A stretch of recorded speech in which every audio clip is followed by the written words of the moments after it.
Curious what happens after the inspection reports are back? Stick around as we get into that in the question of the day. What's going on, guys? Matt in the hat. Matt Johnson Real Estate, powered by Keller Williams Diamond Partners. You are tuned in to the Hot List. I come to you on Monday through Friday each and every week around 12 o'clock Central Standard Time. We hang out and talk real estate. We talk properties new to the market with recent price reductions or something unique about the property that I want to share with y'all and want y'all to know. I also answer a question of the day that is submitted by a listener of the podcast, and to find out how you get your question answered on air, all you got to do is hang out with me till the end. Finally, I recognize and thank a sponsor of the week each and every single week. And for those interested in more information on how you could become a sponsor of the week, just hang out with me for a few and I'll get that information to you. So thank you guys so much for joining, whether you are watching this live, replay, or listening to it on the podcast. Thank you guys so much. I greatly appreciate it. Don't forget to share this out, tag somebody in it who can, who may have a question like this or is wanting some additional information about real estate. And don't forget, if you're on iTunes or Spotify, don't forget to leave me a review. Helps me out, helps other people find the podcast as well. So make sure you get that done. The property we're talking about today is a newly listed property. The address is 1047 Harcourt Drive. It is a northeast location. It's kind of a quiet little secret area. It's one of those unknown gems. It's a 3-bed, 2-bath house, 1,316 square feet of finished space. A ranch-style house currently listed for $174,900, courtesy of Coldwell Banker Emporia Real Estate. This one's got full basement, nice large kitchen, fireplace, combination of carpet and tile throughout the house, fenced in backyard, and a storage shed as well. So while the house is available, all you got to do is click on the link in the description. It'll take you to my website so you can see the property for yourself, check out the pictures. And if you have any questions, please feel free to reach out to me. Or if you are a pre-approved buyer, not currently working with an agent, I would be happy to set up a showing time and give you a tour of the house. So again, once the property goes under contract or sold, that link will no longer work. So if you're interested, check it out sooner rather than later and go from there. Before I get to the question of the day, I do want to recognize and thank our sponsor of the week this week, and that is Fanestil Meats right here in Emporia. We've talked about what they offer a few times this week. What they also offer that a lot of people may not know about, they have different type of gifts available as well, whether it's special occasion for corporate companies wanting to give to their employees, or maybe employees want to give to one another. They've got a different combination of packages. So for example, one of the packages they have is called the combination package. This particular package has Fanestil beef sticks. It's got premium sugar cured bacon. It's got summer sausage, party time ham, party time turkey, and buffet ham as well. And they have, oh man, I don't even know how many of these things they have.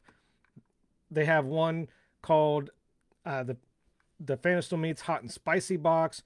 They've got assortments. They've got the cowboy beef box, the bacon combo. Oh my God, there's so many of these to choose from. So just click on the link in the description. That's going to take you right to their website so you can see the products for yourself. All you got to do is click on the 3-bar icon in the top right hand corner. That'll give you a drop down menu of different options and a way that you can check it out for yourself. And if you're interested in becoming a sponsor of the week and supporting the Hot List, all you have to do is shoot me a message or leave it in the comments wherever you're listening to this, and I'd be happy to have a conversation with you, see if you qualify and still have an interest in becoming a sponsor of the week and being recognized on the Hot List.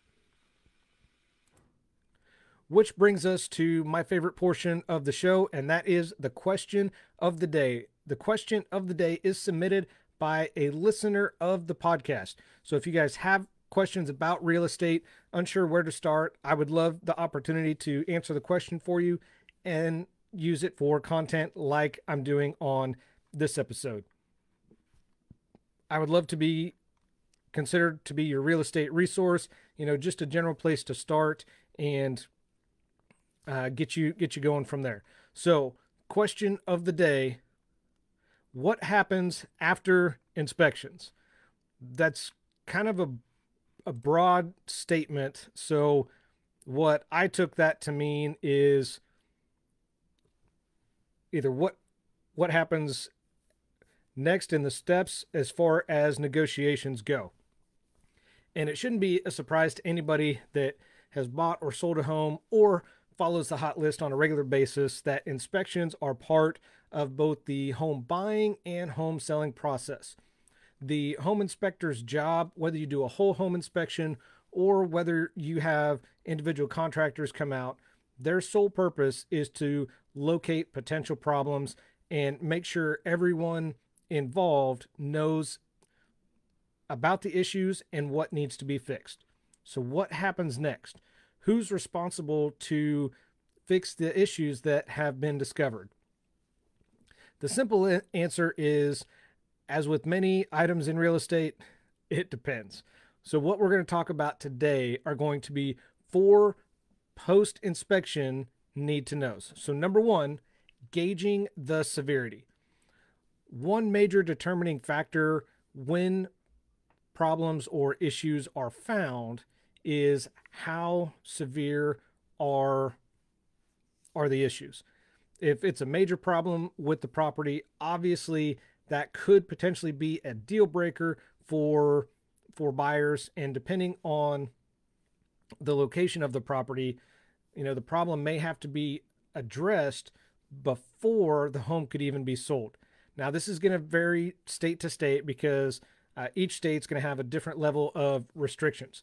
Most are going to be making sure sellers can't avoid fixing potentially dangerous issues or leave them for the buyer to discover later after closing.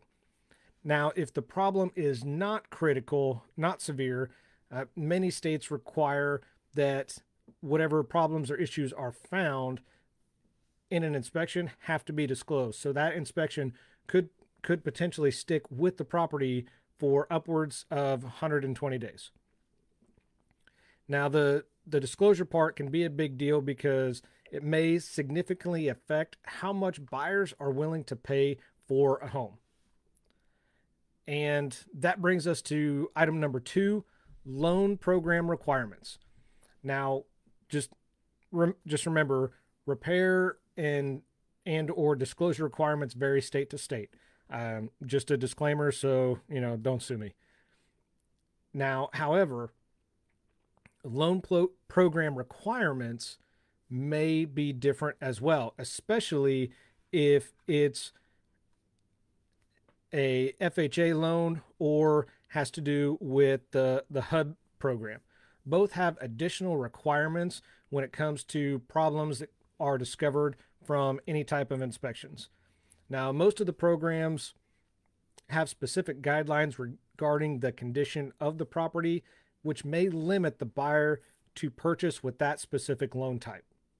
If the loan program doesn't allow a buyer to purchase the loan type because of unsatisfactory conditions, either the issues must be repaired or arrangements must be made in order to facilitate those repairs before the deal can move forward.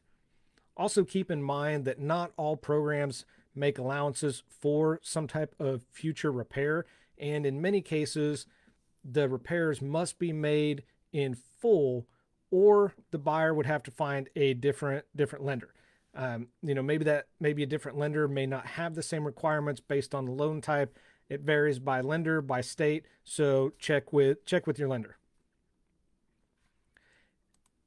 Bringing us to number 3 on the list, negotiating repairs. This is what most people think of when they think of inspections, is negotiations. If there's no regulations at the state level or restrictions based on the buyer's loan program, then it comes to the buyer and the seller to determine what repairs are going to be made. Typically part of the price negotiation. Buyers are willing to pay more for a property they don't have to make large repairs to, which makes sense. And often sellers may offer to cover more, pressing issues or large dollar items and address serious issues if that same buyer assumes responsibility for some smaller issues or repairs that were found during inspections. I would always recommend putting this agreement in writing. This just is a way to get everybody who's involved on the same page, maybe as a condition of the loan or just moving forward. By formalizing everything in writing, you can ensure both parties understand who's responsible for what. This also protects against any potential legal action regarding any issues not addressed or discovered down the road. Of course, that's providing that the seller completes all the repairs that was agreed upon in writing. And that finally brings us to number 4, which is market strength. Now, strength of the housing market may affect a bulk of repairs as far as who does what. For example, in a buyer's market, if there's similar properties in abundance on the market, interest rates are low, buyers may have the option to, just walk away from that particular purchase. And this gives the buyer more leverage, and they can usually get the seller to either agree to a lower price or a higher number of repairs completed. Now, if the opposite occurs with a seller's market, there's fewer options that are available, and for instance, there might be higher interest rates. Buyers may not be able to walk away as easily, and they may also not be guaranteed as good a deal on the next house, or looking somewhere else. So in that scenario, sellers can often hold their ground a little bit more and get the buyers to agree to a higher price, or conceding to having a larger number of repairs done at the buyer's expense, or fewer repairs done altogether. So those are the four need to knows post inspection. Number 1, again, was just gauging the severity of, if it's a major issue, it may have to be addressed and repaired before the property could even be sold, no matter who's going to buy it. Number 2, loan program requirements. If it's not just a cash buyer, conventional buyer, if it's FHA buyer or along the lines of a HUD loan, they will have some additional requirements. So just be aware of those. Number 3, negotiating repairs. If there's no regulations as far as what the state requires or the loan requires, then it's going to fall on the buyer and seller to negotiate which repairs and who's going to pay for what. And finally, number 4, which is market strength. So depending on if it's a buyer's market or seller's market will depend on who has some of the negotiating power and leverage. Again, in a buyer's market, if there's an abundance of property, buyers may be simpler or easier to walk away from that particular deal to look at another one. Or in a seller's market, the seller may have the leverage and get the buyer to agree to maybe a higher price with a lower amount of repairs. So those are the top 4 need to knows after inspections. That is going to do it for me. Have you guys been through an inspection and had to negotiate between buyer and seller. I'm curious to know, who gave what, who came out on top, or who did you feel like came out on top after the negotiations were done? I'm curious to know. So make sure you drop it in the comments. And that's gonna wrap it up and do it for me today. So thank you all for tuning in, listening to the Hot List. Again, I'm your host, Matt Johnson with Keller Williams Realty. I do this because your experience matters and should be trusted with the veteran. Y'all have a phenomenal day, and I'll see you tomorrow. Take care.